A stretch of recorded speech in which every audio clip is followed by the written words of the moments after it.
అందరికీ నమస్కారం. ప్రియమైన మిత్రులారా, ఈరోజు ఢిల్లీలో బీజేపీ ఆమ్ ఆద్మీ పార్టీ ఓడిపోయి బీజేపీ అధికారంలోకి వచ్చింది. బీజేపీ అధికారంలోకి రావడానికి గల ముఖ్య కారణాలు కాంగ్రెస్ పార్టీ. అంటే కాంగ్రెస్ పార్టీ ఒకటే అనేదానికన్నా ఇండియా కూటమి అనేది క్రమశిక్షణ పద్ధతుల్లో లేదు.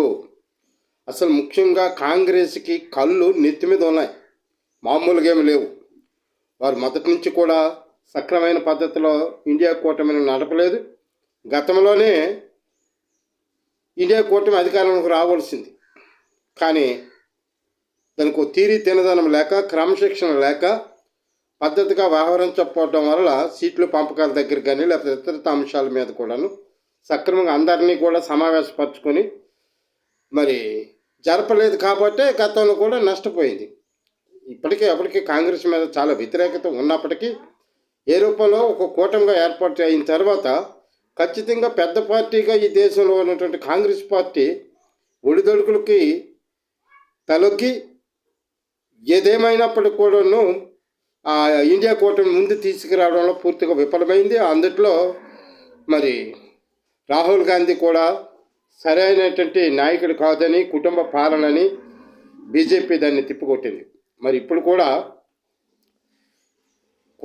ఇండియా కూటమి సక్రమైన పద్ధతిలో సీట్లు పంపకాలు కానీ విధానాల మీద అనుసరించవలసిన విధానాలు కానీ అనుసరించలేదు. కాబట్టి ఈరోజు అక్కడ ఆమ్ ఆద్మీ పార్టీ కూడా దెబ్బతింది. ఆమ్ ఆద్మీ పార్టీ కూడా సీట్ల సర్దుబాటులో ఆయన అంగీకరించకపోవడానికి గల కారణాలు గతంలో కూడా ఉన్నాయి.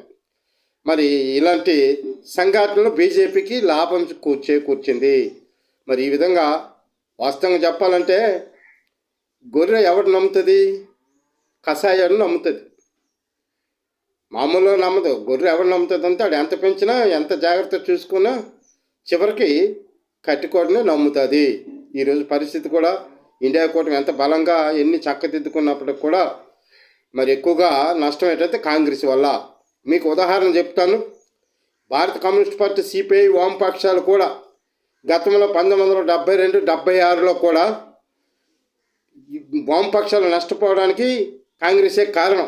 ఎందుకంటే ఆనాడు ఇందిరాగాంధీ ఎమర్జెన్సీ టైంలో సమాజం స్థాపించుకొస్తుంది, సమాజం నిర్మాణం అయిపోతుంది, ఎవరైనా మనకు పర్వాలేదు, వాళ్ళైతే ఈరైతే ఎవరి ద్వారా ఒకరి ద్వారా మనం ఆశించినట్టు ఆశయాలు ఆలోచనలు అన్నీ కూడా ఇందిరాగాంధీ నెరవేర్చుకొస్తుంది కాబట్టి అని చెప్పి ఇందిరాగాంధీని వామపక్షాలు భుజం మీద వేసుకోవడం వల్ల ఈరోజు అదే పందాలో వ్యవహరించి ఈరోజు అట్టడుగు స్థానానికి వామపక్షాలు వెళ్ళాయి.